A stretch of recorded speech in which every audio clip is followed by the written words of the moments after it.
Bless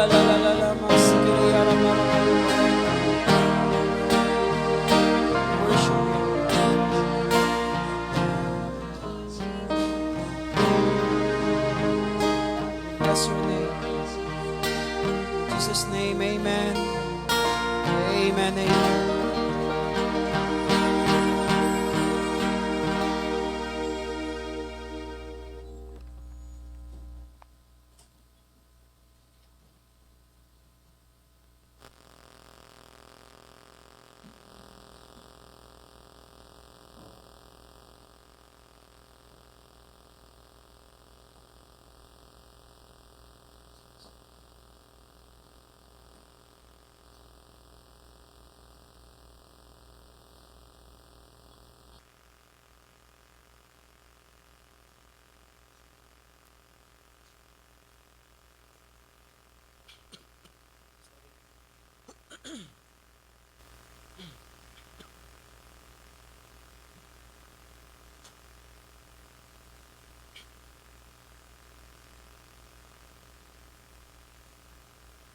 Open your Bible in Acts chapter 1. Acts chapter 2.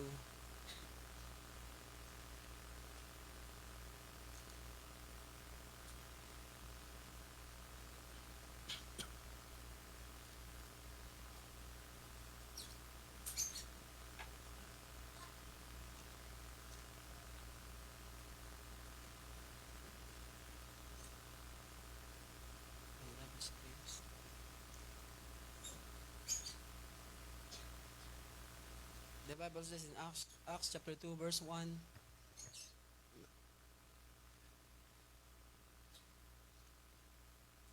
when the day of Pentecost had come, they were all together in one place.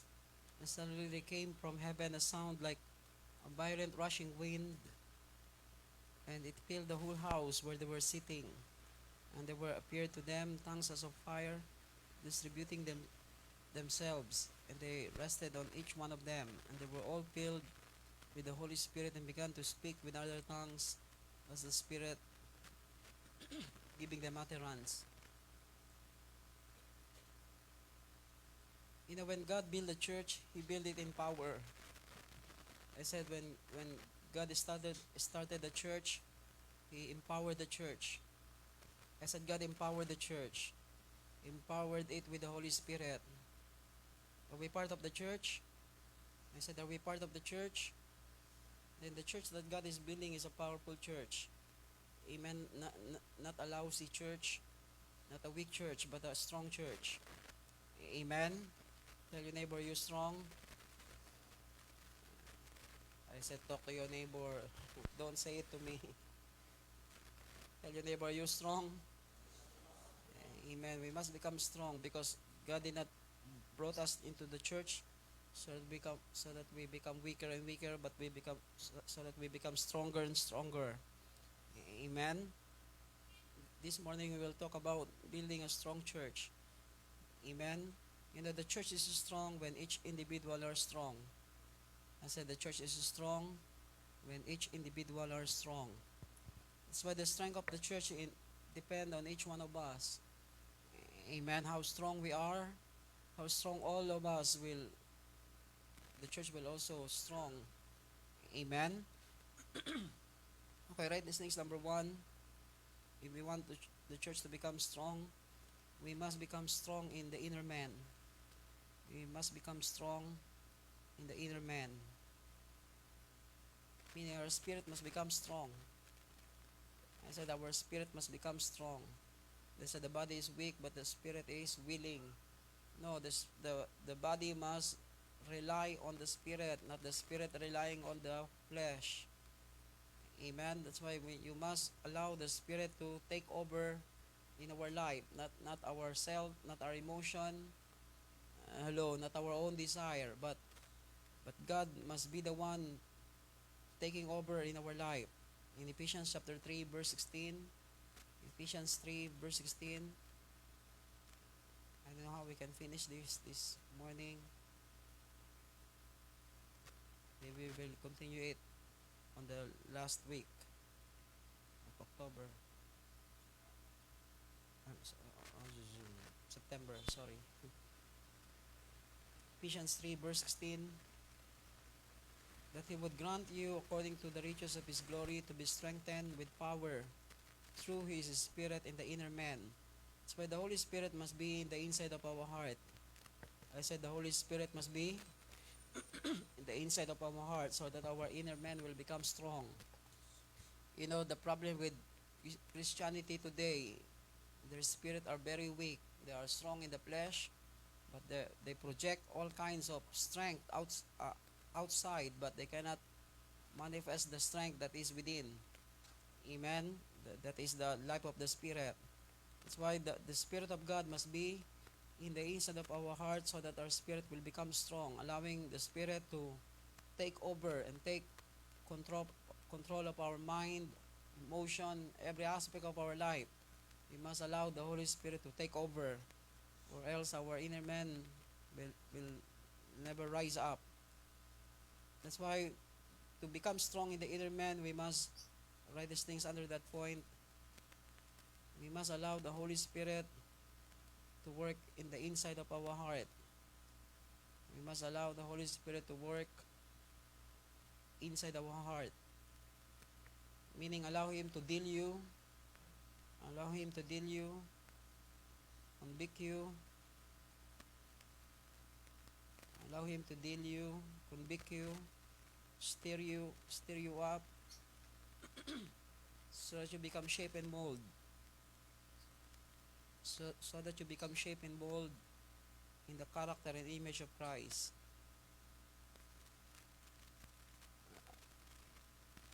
That's why you must allow the Holy Spirit to work inside your heart. Amen. Sometimes what is working inside is not God. What is working inside is our own desire and our own emotion. Amen. Any problem?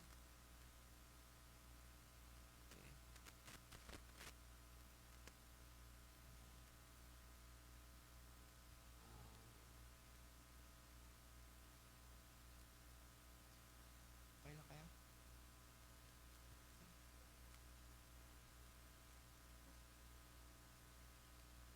See you, Mika. Okay, just stay where you are.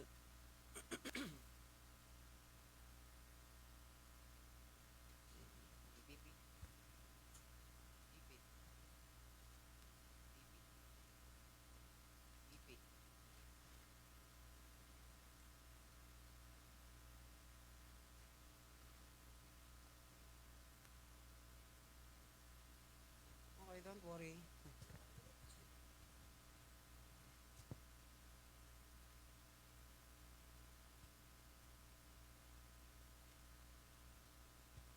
Pwede siya umiga.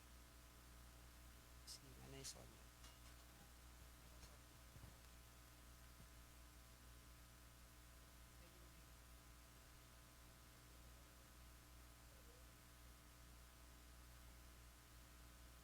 Turn off.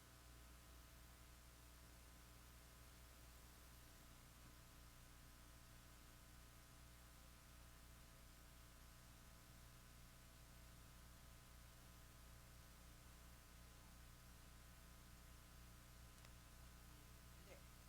Gusto niya umiga.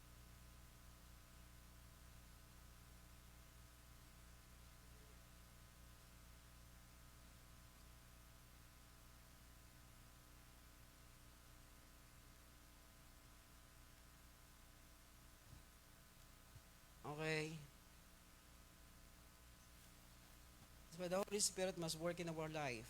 Amen. How He works when you allow Him to deal you. Amen.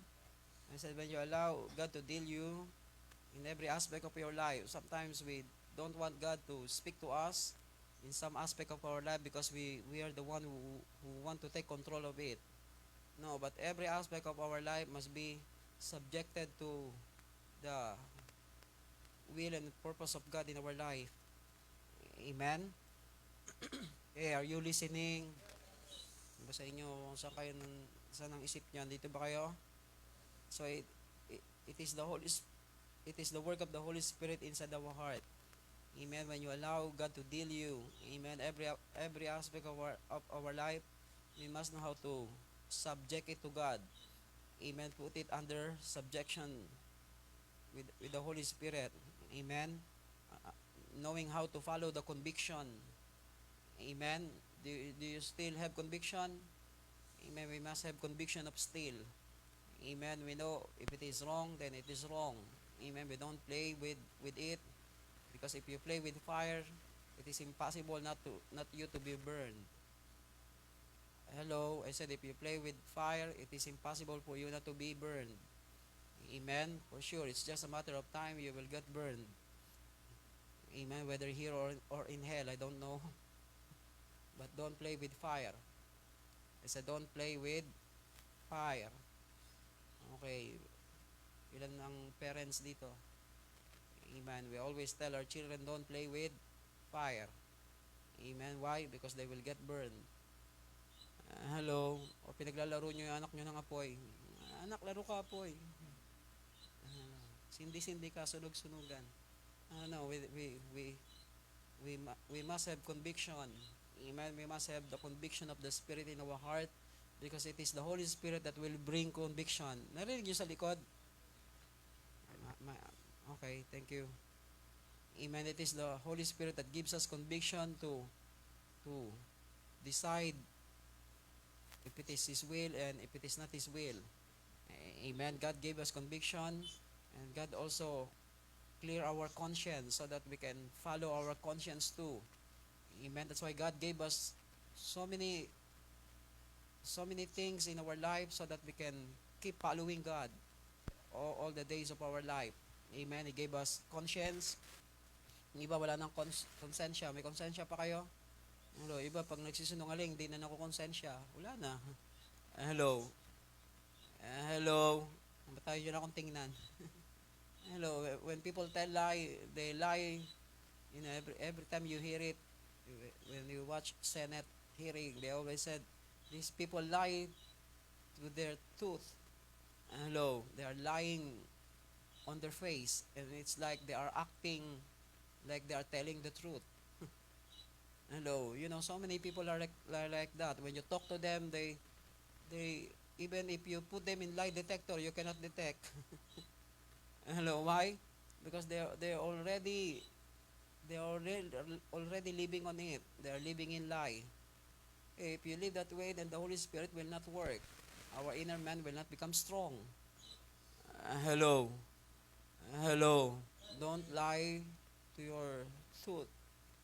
Meaning, don't practice lying in your life. Hello. And nobody's saying yes and amen anymore. Liars go to hell. But parang malungkot kayo. Is there many liars in the house? Nobody saying no, nobody saying yes. I hope there's no liars in the house. Okay, this is our problem, because we think we tell something that is not true, and we are happy because we are not caught. No, but somebody knows. Hello. And at the end of the day, what we sow, we will reap. People don't realize those things. You can hide it for so many years, but at the end of the day, those things will pile up in your life. And it will become too heavy for you to carry on. Hello. Okay, am I talking to living people or dead people? Hello. Hey, this is true, because sometimes people don't realize this thing. They lose their conscience. They have no conviction. Hello, because the Holy Spirit is not working in the inside of their heart. But they are Christian. Hello, lying Christian, or even sometimes thieves become Christian too. Hello. Okay, when thieves become Christian, this doesn't mean he is already changed. Amen. Sometimes even Christians begin to still walking the same as ano yun? Okay.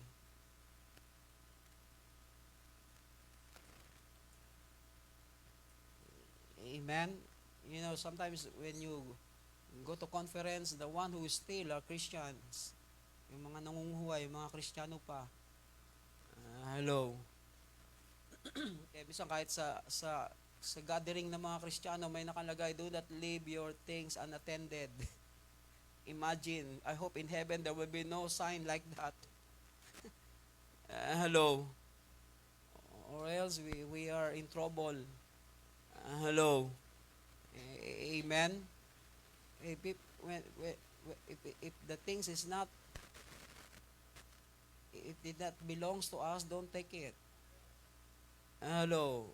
Whether it is material things or, amen. If it is not the thing that you work for it, don't take it. Hello. If it is not for you, don't take it. That's all. Hey, we must have that kind of conviction in our heart. Or else we want to have this, want to have that. we want to have what others have. Then it when it becomes your attitude, then the Holy Spirit is no longer working in you. Amen. Instead, you are the same as the old. Amen. That's why it is the work of the Holy Spirit inside our heart, so that our inner man will become strong. Amen. When we allow His dealing, when we allow to follow the conviction, amen, meaning every time God put thoughts in your mind or conviction in your heart, you know how to follow it. Amen. So that your inner man will become strong. When you allow God to deal you, amen, and follow the steering. Amen. Follow the steering of the Holy Spirit, so that we can walk with Him side by side. Amen. So that we become shape and mold into the character and image of Christ. Amen.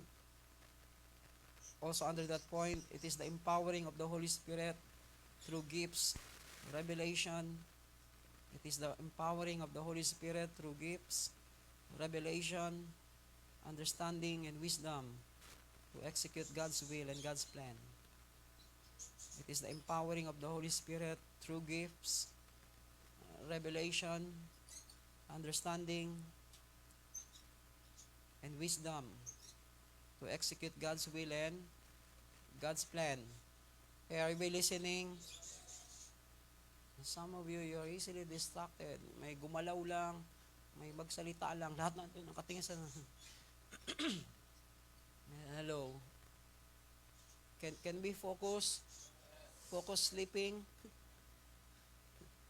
Hello, yun ba? Concentrate na talaga makatulog. Hello. That's why it is the empowering of the Holy Spirit. That's why when the day of Pentecost arrived, they were all baptized with the Holy Spirit and began to speak in tongues, meaning they received the gifts. Amen. The gifts is the empowering of the Holy Spirit in our life. Amen. So that we can receive revelation, so that we can gain understanding and wisdom, so that we can execute God's plan and God's will. Hey, we can talk about so many things, but we need to talk about higher things. Hello. You know, if you know, the problem with the church, they always talk about how to love, how to forgive, how to give, how to become successful, how to be happy. You know, all those things are, you can have it even if even if, you can have it if the Holy Spirit is in you, because He's our joy. Hello? He's our joy. He's our strength. Amen? I said He is our joy and He is our strength. That's why it is the empowering of the Holy Spirit through gifts. That's why if we want our inner man to become strong, exercise the gift. I said exercise the gift. How many of you pray in tongues every day? Oh, nobody's saying yes and amen because you don't want to lie anymore. Hello. Hey, pray in tongues. Hello. Amen. Read. You know, like the song that we sing in children department. Read your Bible and pray every day so that you may grow and grow and grow. Hello. Amen. That's why the empowering of the Holy Spirit through gifts, amen, receiving revelation, understanding, and wisdom so that we can execute God's plan and God's purpose in our life. Can we stand for a while? Through all this, through all the distraction, whether it is in the window, hello, amen. Are we awake? God is really good to us every Sunday. He sent the pillars of cloud. He blow the wind. Hello, while we have no air condition yet. Hello, I don't know how long the cloud will be here every Sunday. Amen. But God is gracious to us. Okay, you may be seated.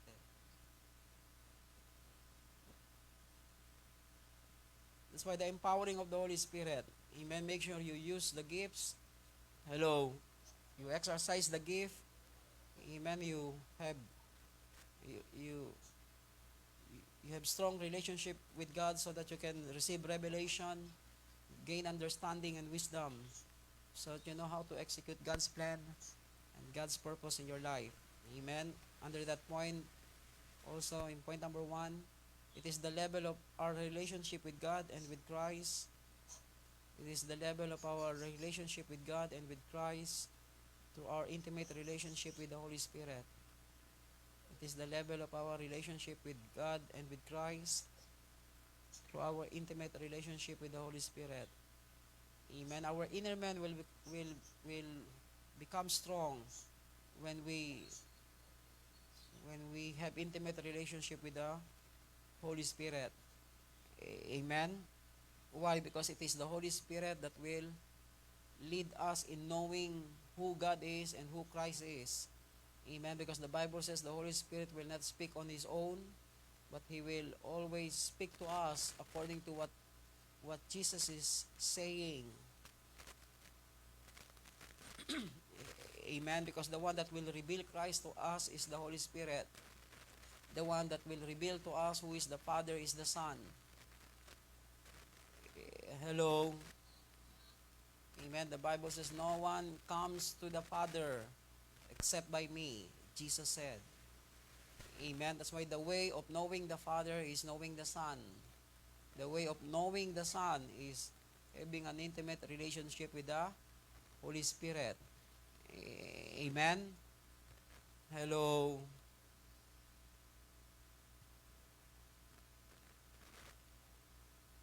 I don't know, but this is important, because if we will just talk every Sunday about how to become successful, this is success. I said this is success when we know God, because if God is on our side, then who can be against us? We know if God is on our side, God can prosper every aspect of our life. Amen. All our hands will touch, God will prosper it. Why? Because God is with us. God was with Joseph, and everything that Joseph does, God prosper it. Why? Because God was with him. Amen. Hello. There's no 7 points for success. This is the major point for success when we have God on our side. I said when we have God on our side, when our inner man are strong, then we can gain wisdom, gain understanding. Amen. We can walk in a powerful life. Amen. That's why it is the inner man will become strong when the level of our relationship with God and with Christ through our intimate relationship with the Holy Spirit. That's why the more we know the Holy Spirit, the more we will know the Son. Hello. You will never know the Son unless the Holy Spirit is with you. Because Jesus said, I will not leave you orphan, but I will send the Holy Spirit. Amen. So that the Holy Spirit will reveal to you everything that I want to speak, I want to say, I want to do. It is through the Holy Spirit you will know the intent of my heart. Amen. And for us to know the Father, we must know the Son. Amen. Hello. Philip said, show us the Father, and we will be content. Jesus said to Philip, if you see me, you see the Father. If you know me, you know the Father. Why? Because the Father is in him. Amen. That's why if we want to know the Father, we must know the Son. Amen. He is the only way. He is the way, the truth, and the life. No man comes to the Father except through him. Amen. Don't just receive it as a message, but we must practice it in our life. We must come into a place of intimacy with the Holy Spirit so that the Son will be revealed to us. And when the Son is revealed to us, the Father is also revealed to us too. Amen. Why? Because He and the Father are one. He and the Father are one. Amen. Hello. Then our lives will change. I said our lives will change. Our lives will change in the image and likeness of Christ. Our lives will change. Our inner man will become strong. I said our inner man will become strong. Amen. All the works of the flesh will come to an end into our life. Number two, in building a strong church, not only our inner man must become strong, the measure of our passion and our drive, the measure of our passion, our drive, meaning your inward drive, the measure of our passion, our drive, motivation, and zeal, and zeal to build the church according to the plans and purposes of God. The measure of our passion, our drive, motivation, and zeal to build the church according to the plans and purposes of God. Amen.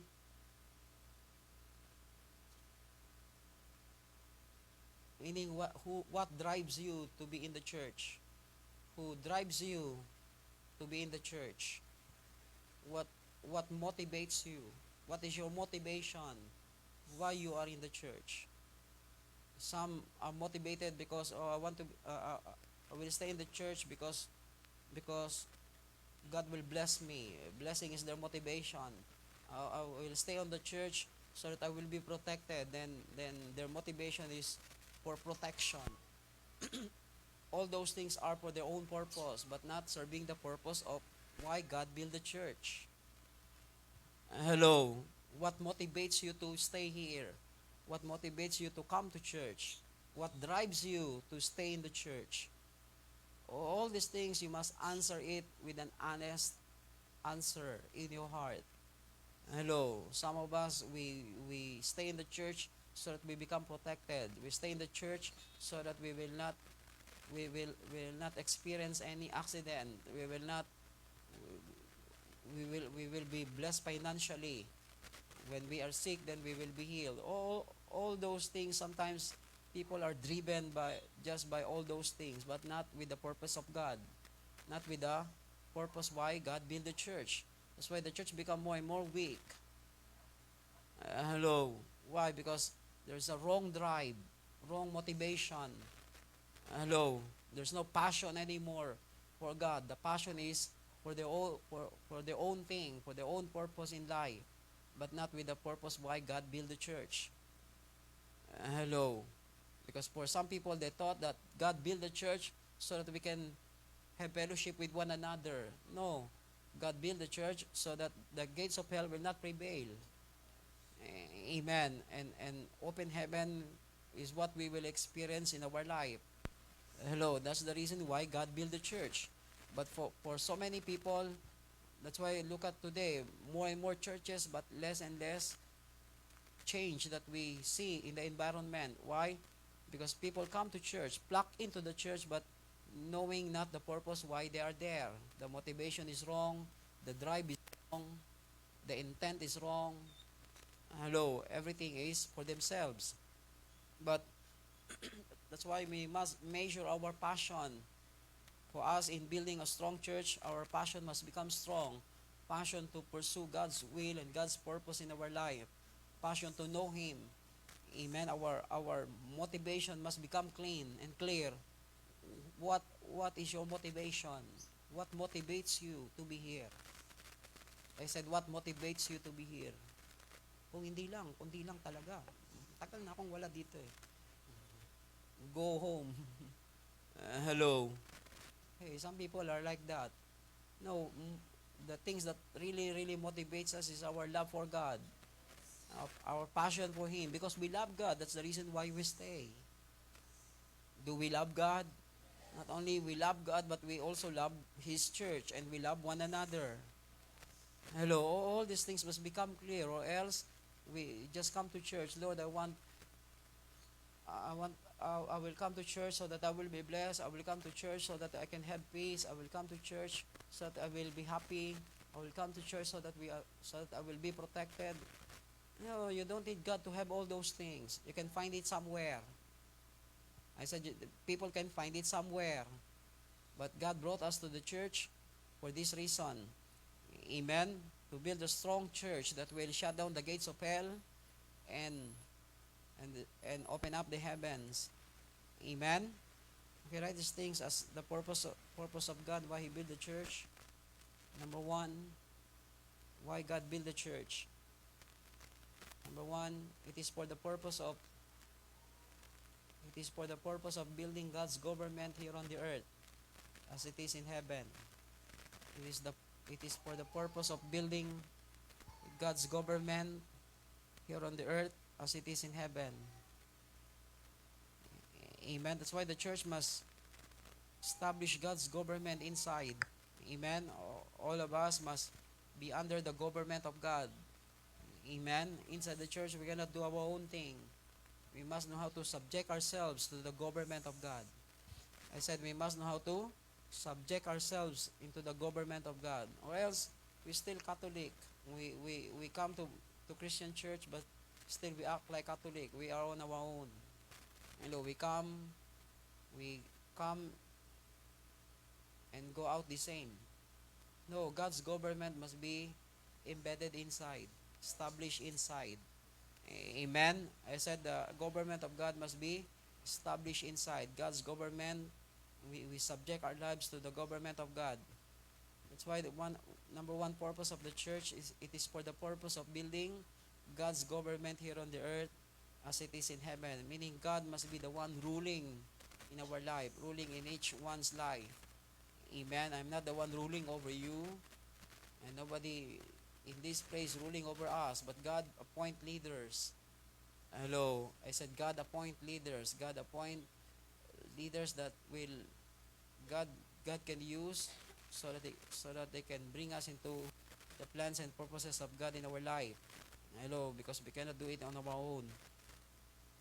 Hello. That's why God's government must be established in each one's heart. Number two, it is for the revealing of Christ to the world as God's measurement and standard of all.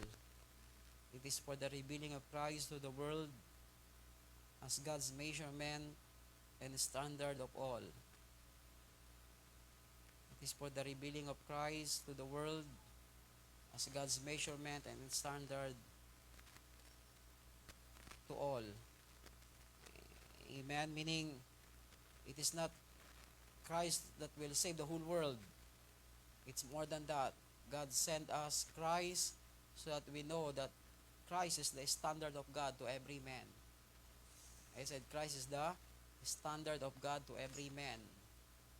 That's why people who don't want to change, they always say it. God loves me as I am.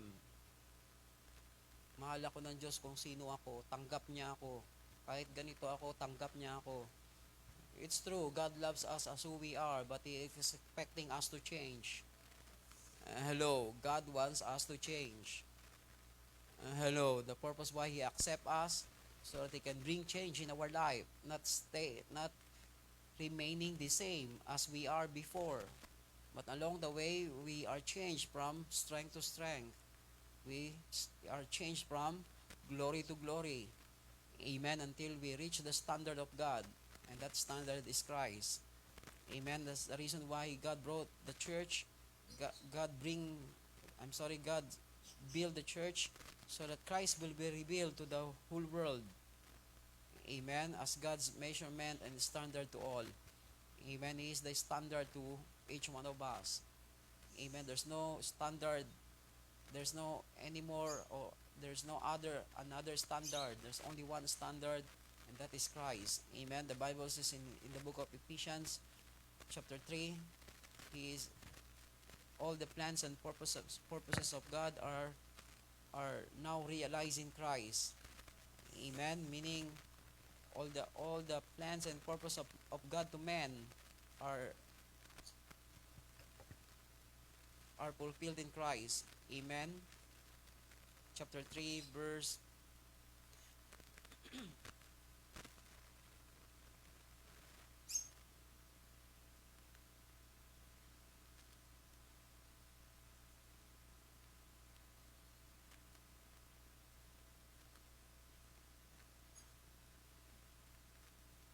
11. This was in accordance with the eternal purpose which He carried out in Christ Jesus our Lord. Amen. That's why the eternal plan of God to man, He only he cannot fulfill it in Adam, because Adam fell, failed God, but He fulfilled it in Christ. I said He fulfilled it in Christ. Amen. Meaning all the plans and purposes of God from eternity to eternity is are are, are fulfilled in Christ. Amen. That's why the purpose of the church is for the revealing of Christ to the world, not just a savior, but the measurement of God and standard to all. Amen. Amen. Number 3, under that point, or letter C, under point number 2, it is for God to speak through us as His mouthpiece and representative here on the earth. It is for God to speak through us as His mouthpiece and representative here on the earth. That's the reason why God built the church, so that He can have His mouthpiece here. Amen. So that He can have His spokesman. Amen. Spokesperson on the ground. Amen. That's why the church is the conscience of God into the society. I said the church is the conscience of God into the society. Amen. But people make the church their religion. God did not establish any religion. Hello, God did not build religion. God built the church. Amen. Church speaks about ecclesia in Greek, meaning it is a group of people that make decision of the outcome of the city. Amen. Meaning the church is the very conscience of God in the society. Amen. Whatever God wants to say, the church must speak. Whatever God wants to do on the ground, the church must execute it. Amen. That's the purpose of the church. Letter D, under point number 2, it is to advance and extend. It is to advance, extend, and expand God's kingdom here on the earth. It is to advance, extend, and expand God's kingdom here on the earth. We must govern our life with this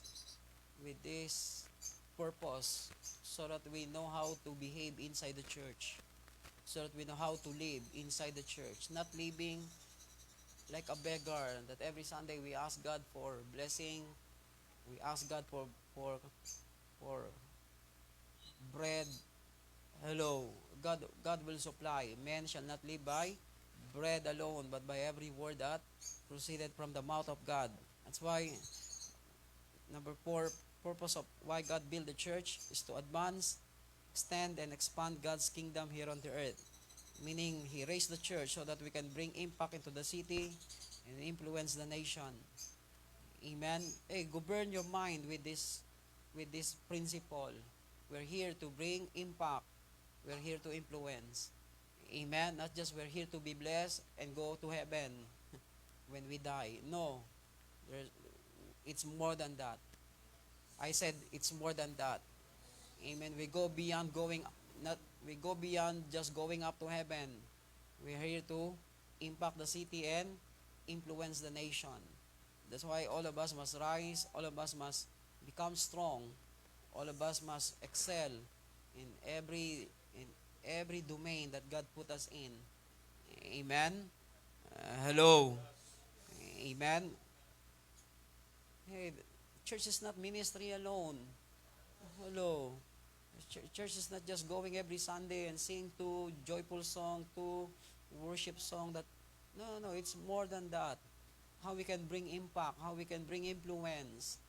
Hello, when we govern our mind, our life with this principle, with this purpose why God built the church, then we will live we will behave right, we will live right before, we will live right in the church. Or else people are ruining the church because they are not governed with this purpose. They are not governed with this purpose of God why build the church. Hello. Hey, are you listening? That's why it is to advance, extend, and expand God's kingdom here on the earth. Letter E, under point number 2, it is to exercise authority. It is to exercise authority to shut down hell and open up the heaven.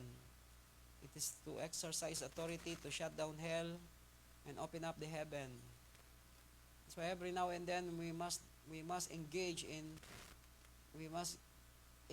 the spirit. Hello, we must engage in prayer, engage in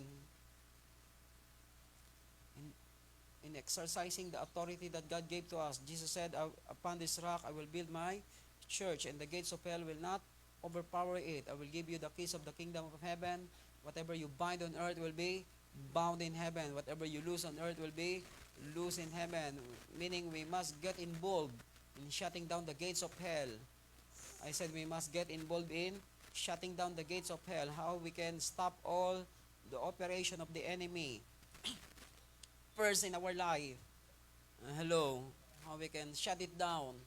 All the wrong things and all the wrong thoughts and wrong motivation and wrong intent in our heart. If we can shut it down, then we can be used by God to shut down the gates of hell in the city, the gates of hell in every family, in every people around. Amen. Amen. Okay, this is important, or else we come to church for all kinds of reason and all kinds of purpose. Letter F, don't be afraid. Not all the points having this many points. Some of you are afraid. It is to gather the people to be God's habitation and dwelling place. It is to gather the people to be God's habitation and dwelling place. The reason why God built the church, so that He can have a people that He can dwell. So they can have a people that He can dwell. He can live among His people. He can dwell among His people. Amen. That we are God's habitation. Tell your neighbor, you are God's habitation. God's dwell in you. Amen. In Ephesians chapter 2, verse 20,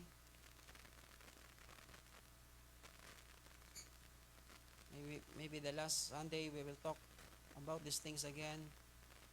I believe this is important for us to understand more.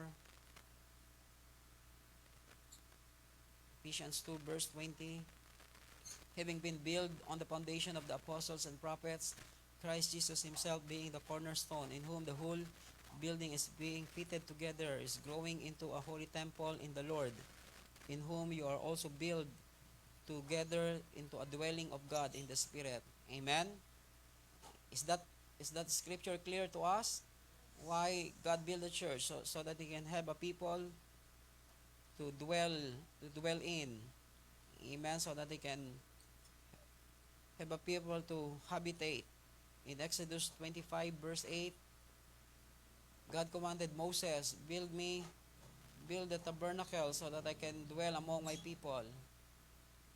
Exodus 25, let them construct a sanctuary for me, that I may dwell among them. Amen. Why God wants to build the church? So that He can dwell among us. I said so that He can dwell among us. Imagine God is dwelling in this place. God is dwelling in you. God is living in you. What all the impossible will become possible in our life. All the hard things will become easy. Why? Because God is on our side. The Bible says if God is for us, who can be against us? Tell your neighbor, if God is with you, nobody can stand before you.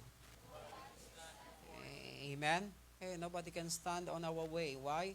Because God is on our side. Amen. If God is for us, who can be against us? Amen. That's why it is to gather the people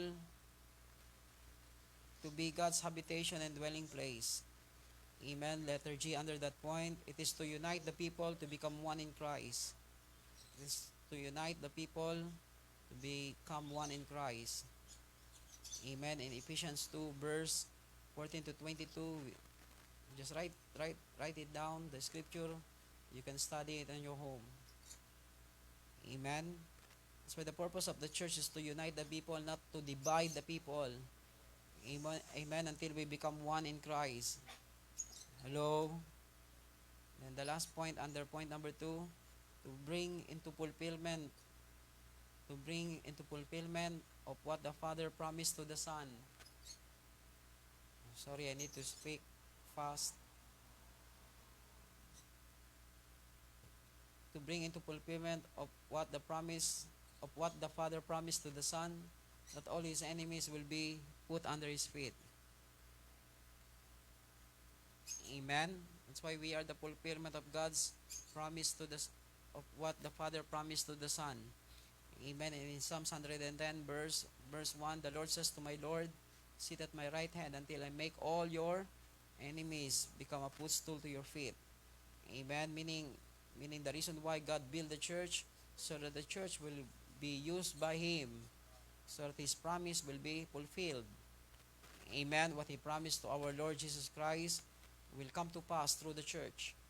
Amen. That's why we have a lot of works to do, not just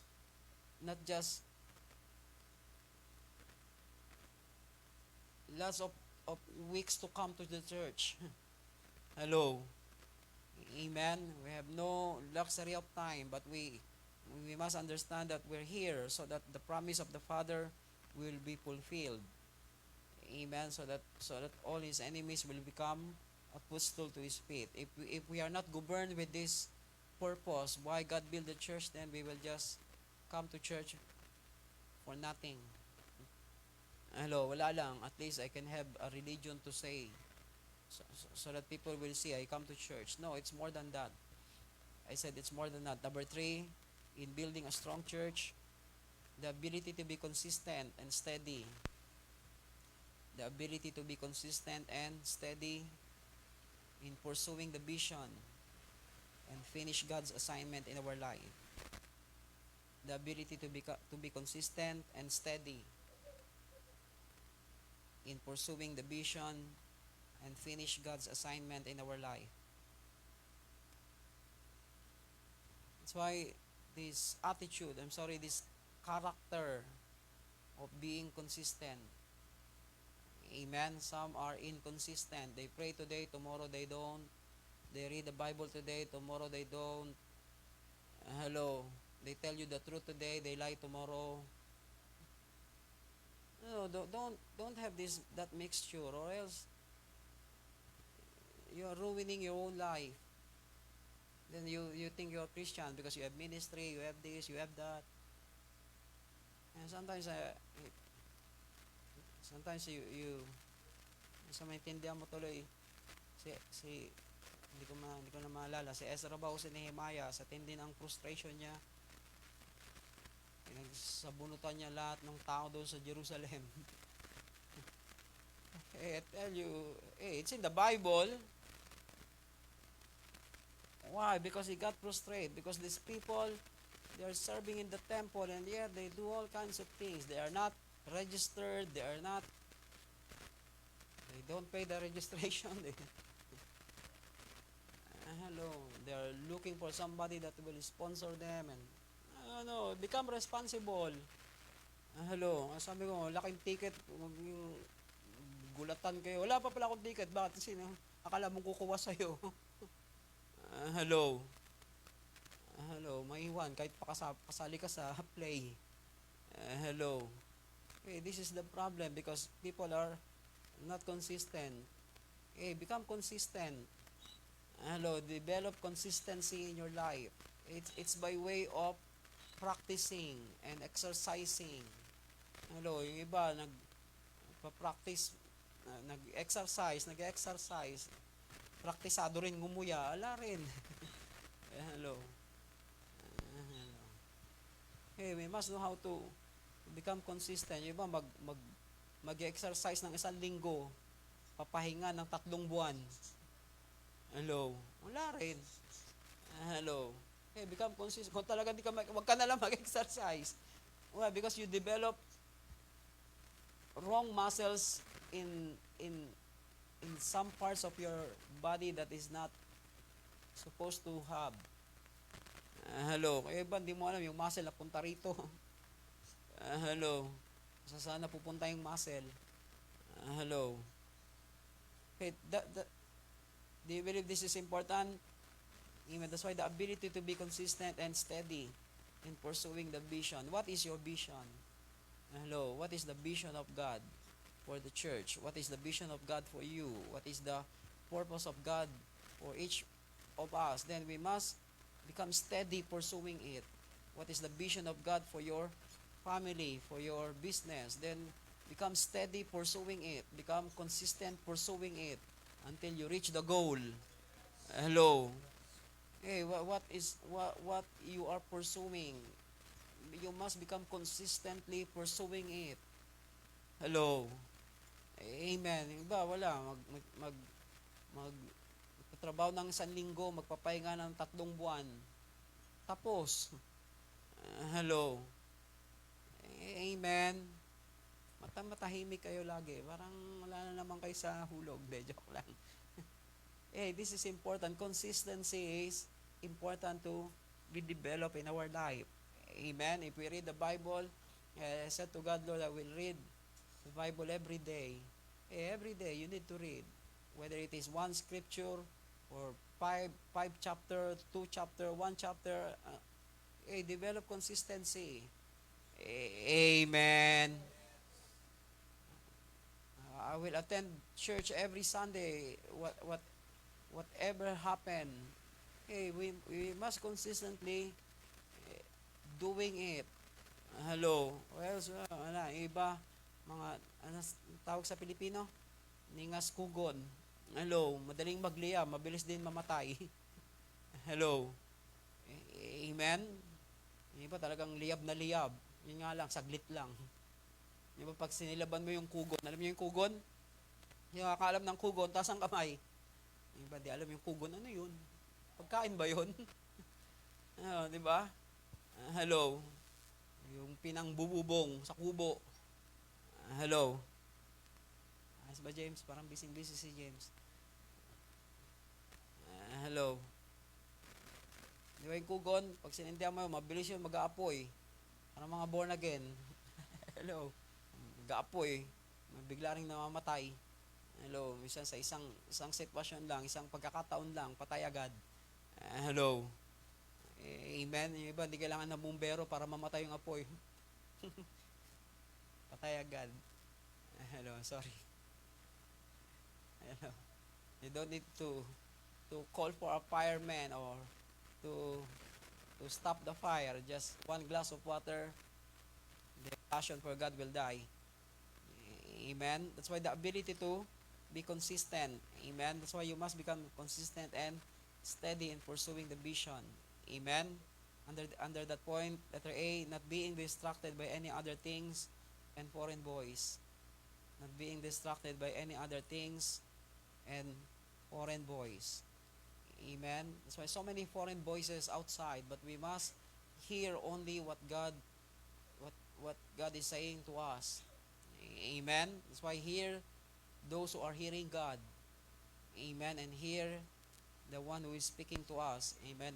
God is the one who is speaking to us. We must hear His voice. Don't listen to any foreign voices. Amen. Hello. Hello, ha? Foreign voice. Ha? Voice. Sorry. Ha? Foreigner. Yung iba naghahanap ng foreigner. I tell you, this is the problem because we listen to other voice, then that's the time we become deceived.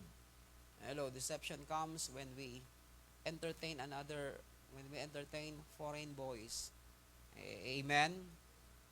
Hello. You listen to yourself. You listen to others. Yung iba, wag lang may marinig sa iba. Alam mo, dito magkakapera tayo. Takbo agad. Hello. Pag pera, mabilis. Hello. Hey, don't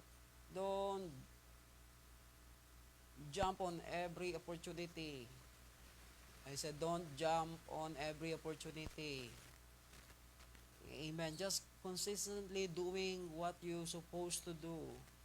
Kung dito ka nagukay, wag lang may magsabi sa'yo, doon tayo magukay, mabilis doon, mababaw lang, lalabas agad tubig. Hello. Okay, consistently digging your own well. Amen. Hello. Ang problema ng maraming tao, kaya na-scam. Hello. Why? Because we listen to other voices instead of listening to God. We want an easy money. No, we must know how to earn it hard.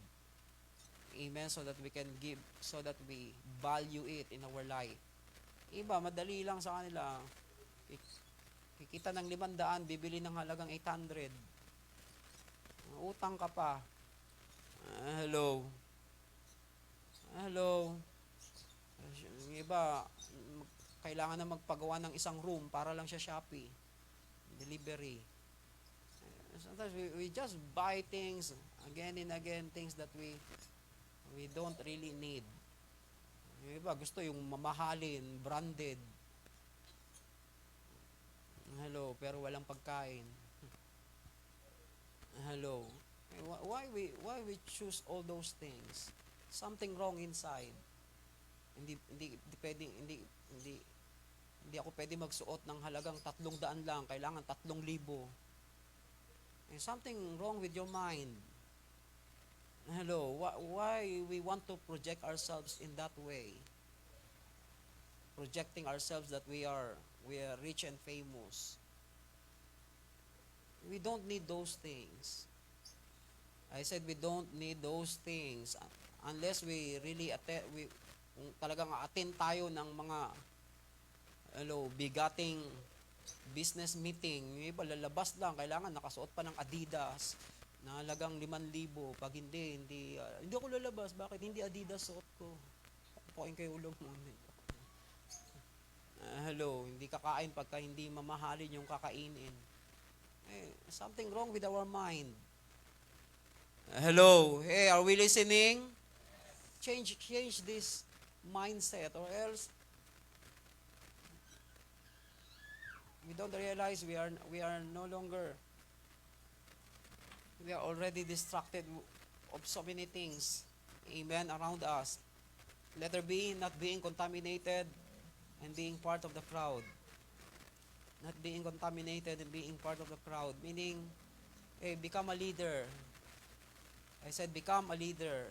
Don't become part of the crowd. Choose to be the one that will lead, rather than following everybody who don't know where they are growing, where they are going. Amen? Hello. Pag nagpa-register sila dito, paparegister ka rin. Hello. Pag nakarinig ko, yung kaibigan ko nagpa-register sa ganito, pa-register ka din. May ganito, may ganto ka din. Lahat ng makita mo, gusto mo rin. Something wrong with you. You are not really born again. Hello, tinan mo yung katabi mo kung born again pa. Hello. This is our problem because we think the same as the world thinks. Hello.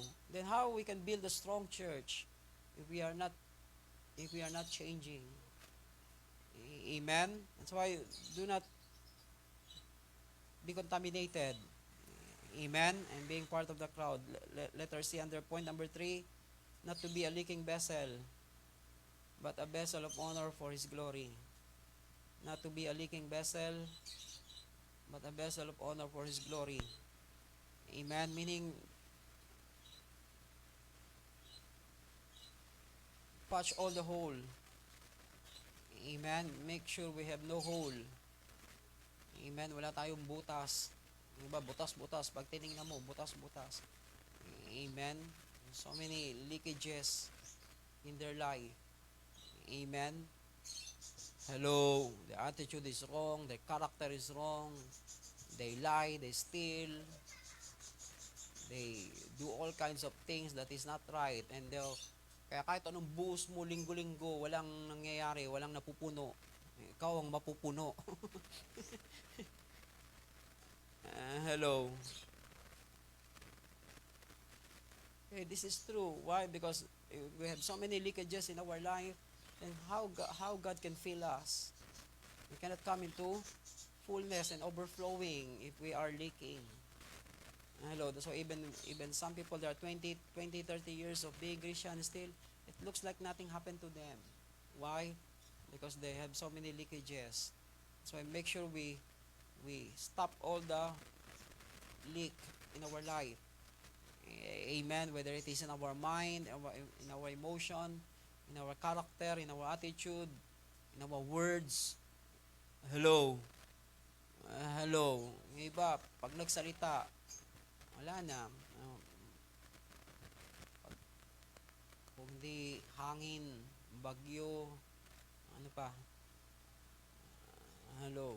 Pagka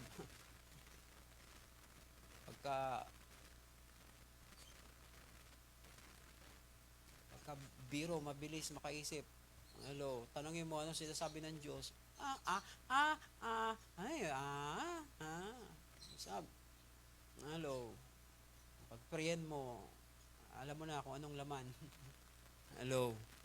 Hey, this is true. Amen. That's why we must not allow leaking in our life, leakage in our life. Amen. Number 4, in building a strong church, the interaction of each one of us in relating to covenant with God and with one another. The interaction of each one of us in relating to covenant with God and with one another. Yeah, how we interact with one another. Some people, di ba, yung iba walang kaibigan sa church, lahat kaaway. Hello, yung iba naman may kipagkaibigan para may mautangan. Sorry. Hey, stop all those things. Then they don't pay. They pray. Hello. Hey, this is true. If we will not change, then how God can bless us? We are not responsible. Hindi, naiintindihan ako ng Diyos.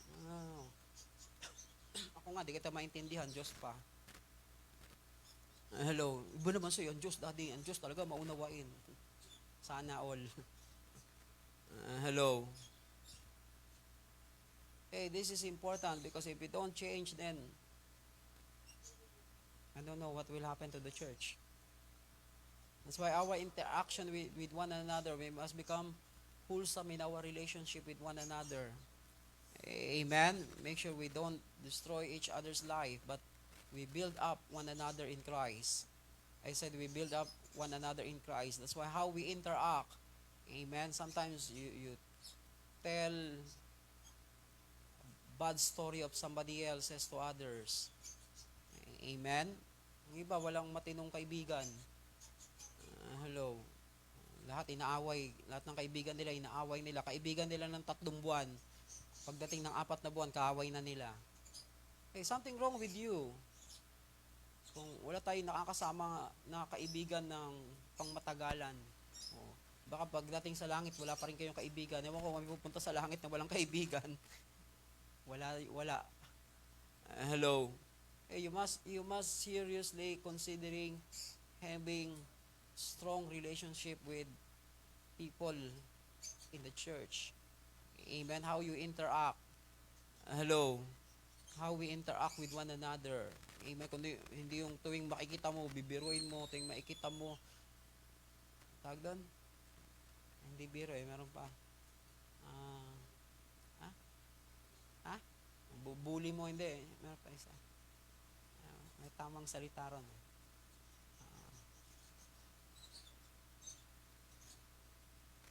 Ito yung makikita mo kung ano-anong mga sasabihin mo. Oh, ang pangit mo ngayon. Ano tawag doon? Ha?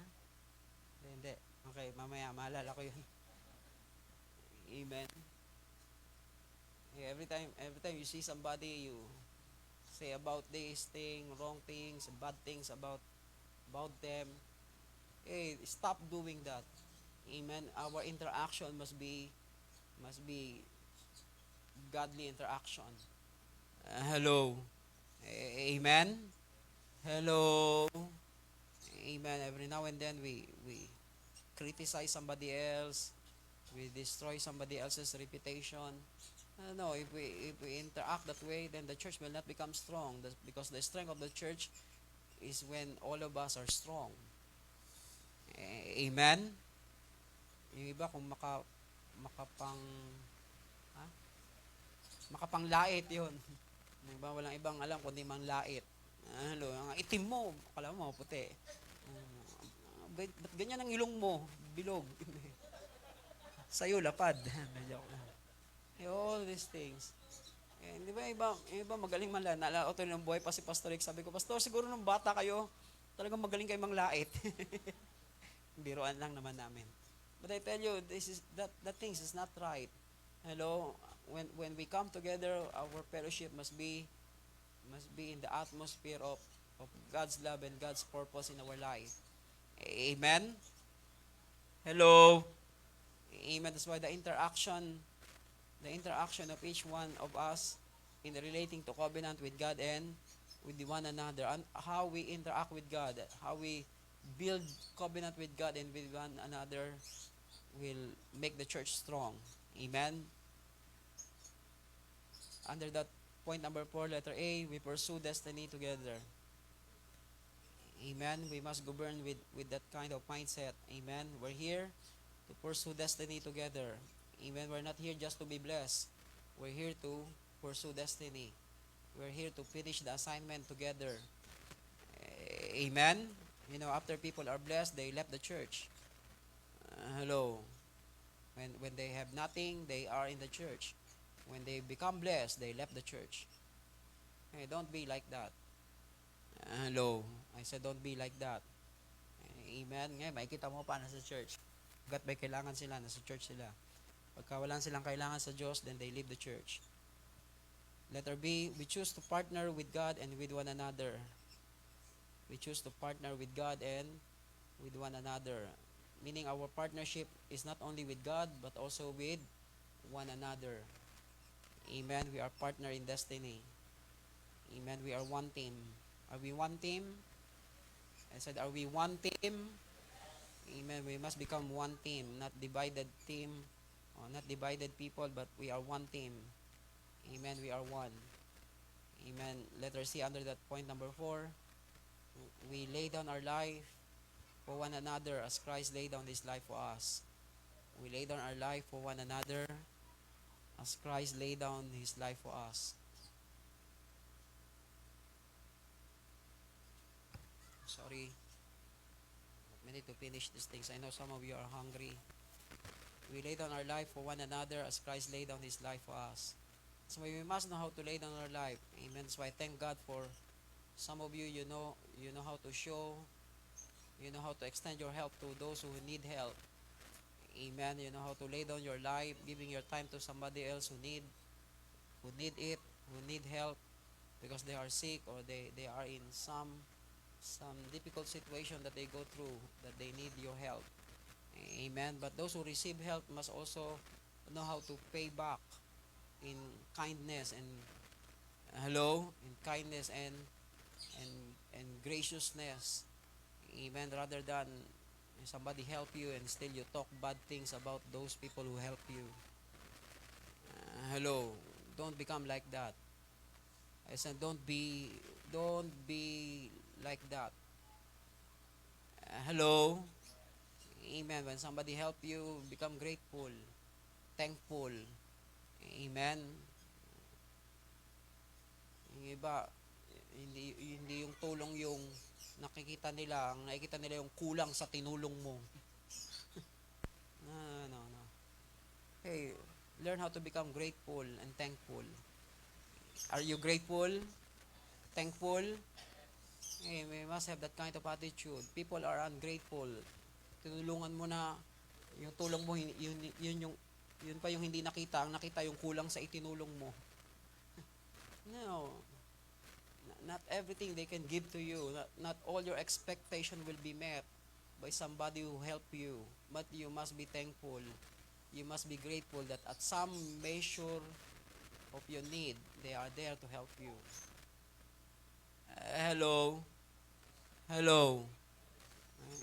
Kaya minsan pag may manghiram ng 500, bigyan ko na lang ng 200 kasi alam ko na hindi na yun may babalik. Bigay na lang, wag na utang. Hello? Parang malungkot yung iba. And that's what they do because sometimes they tell you, babalik. Hindi, lilipad. So the oneness of, that's why we must know how to lay down our life for one another as Christ laid down His life for us. Amen? Number 5, the oneness of our heart, mind, and soul for kingdom purpose and for kingdom purposes. The oneness of our heart and mind, the oneness of our heart, mind, and soul for kingdom purposes. That's why our heart must become one. Amen. Our heart must become one. Our mind must become one. We must develop oneness of soul, oneness of mind, and oneness of heart for God's purpose. Amen. For kingdom purpose. Number 6, if we want to build a strong church, then we must practice and exercise all the 9 gifts of the Holy Spirit. We must practice and exercise all the 9 gifts of the Holy Spirit to empower the church and the people. We must practice and exercise all the gifts, all the 9 gifts of the Holy Spirit to empower the church and the people. You know, I'm excited about these things, but because of the time, I know some of you want to go home quickly. When these men stop talking, so that we can go home. We practice and exercise all the 9 gifts of the Holy Spirit to empower the church and the people. You can see it in 1 Corinthians chapter 12, verse 7 to 10. The 9 gifts of the Holy Spirit. Number 1, word of wisdom. Number 2, word of knowledge. Number 3, faith. 4, healing. 5, miracles. 6, prophecy. 7, discerning of the Spirit. 8, tongues. 9, interpretation of tongues. Point number 7. Okay, some of you. You know, I feel what is in your heart. You're hungry. Okay, number 1, word of wisdom, word of knowledge. Number 2, 3, faith. 4, healing, miracles, prophecy. 6, 7, discerning of the Spirit. 8, tongues. And number 9, interpretation of tongues. Amen? Okay, all these 9 gifts of the Holy Spirit, we must exercise and use. Amen? So that the church will be empowered. So that the church will move in power. Amen? Walk in power. Not only the gifts, but also the grace must be operated in the church. In Romans chapter 12, verse 6, we see the grace that needs to be operated in the church so that the church will become strong. You know, I do my assignment making sure I give to you what What is important? In verse 6, I'm sorry. Okay, verse 6. 12, verse 6. Since we have gifts that differ according to the grace given to us, each of us is to exercise them accordingly. Amen. That's why to prophesy is a gift. Amen. It's also a grace. Amen. Some are grace to to prophesy, to for exhortation, comfort, and edifying. Amen. Edifying, to edify, to exhort, and to comfort. Amen. Some are grace to predict time. Hello, and predict event. But we must prophesy according to the grace that is proportion to us. In verse 7, amen. This is the grace to serve. Amen. Number 1 is the grace to prophesy. Number 2 is the grace to serve. Grace to exhort. Number 3, grace to lead.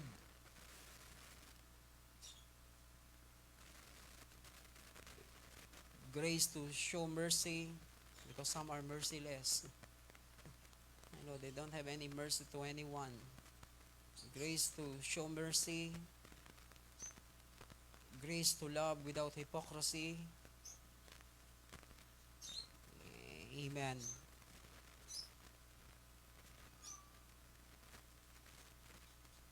Grace to love without hypocrisy. Grace to shun evil, meaning to say no, to know what is wrong and do what is right. Amen. How many? 7.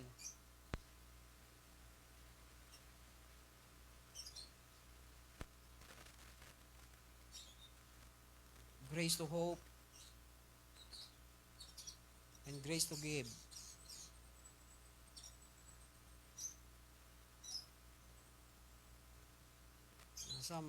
Some living a hopeless life. But God gave us grace to hope. And the last point is number 9, grace to give. Amen. Amen.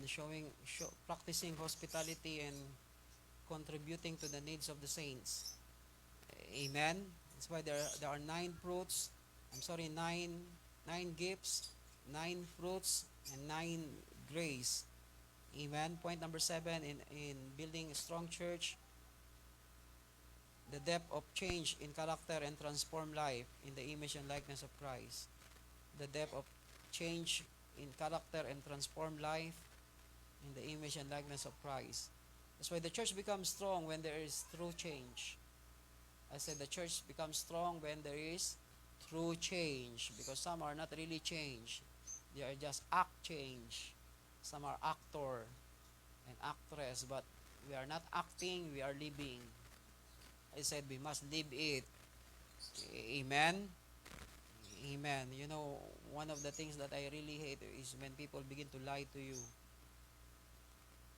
and acting that they don't lie. And sometimes you just ignore. They thought they make you agree with them. No, I just stop talking. I don't talk anymore. You're on your own. Hello, that's me. If you keep lying, I will not talk anymore. You're on your own. And sometimes people keep covering themselves. Some people lie because they want to cover themselves. Somebody is knocking at the door, not ringing the bell. Shopee. Hope it's not under my name. Sorry.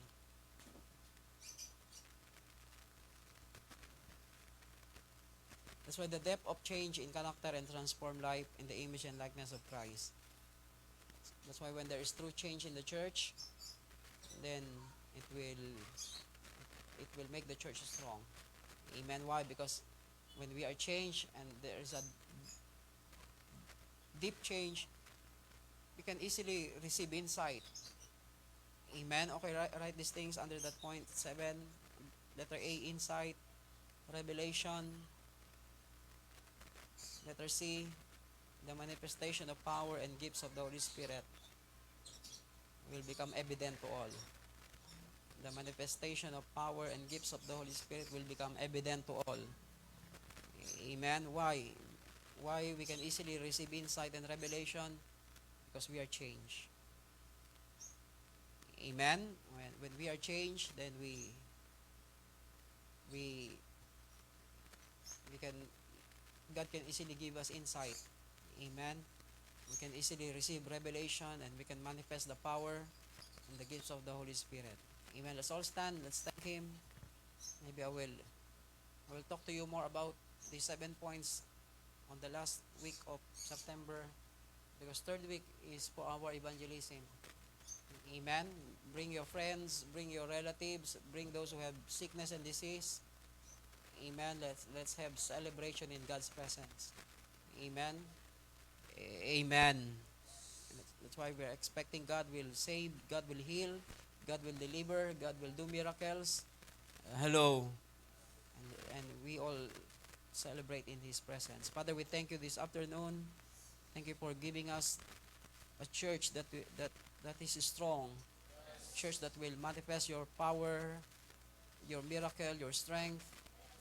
The church that will shut down hell and open up the heaven. The church that will bring impact into the city and influence the nation. Lord, give us consistency in pursuing the vision and fulfilling the plans and your purpose. Why you gave us this church? Why you put us in this church? Why you put us together as one people, as one company of people, so that we become one team and become one in you. I pray right now that your people will become blessed, and all the things that they are doing will be blessed because you bless their life. Thank you, Lord God, that you will be always with them, and because you are with them, all the hands will touch will be blessed, and you will multiply all the resources that you have given to us, so that we can advance the kingdom in every place. We bless you and we thank you, Lord. Bless every family. Those who are sick, be healed in Jesus' name. Those who are praying for needs and praying for the things that in their heart, I pray that you will answer them, oh Lord God, and answer all the cry of their heart in Jesus' name. We bless you in the name of Jesus. Amen. Amen. Okay, just be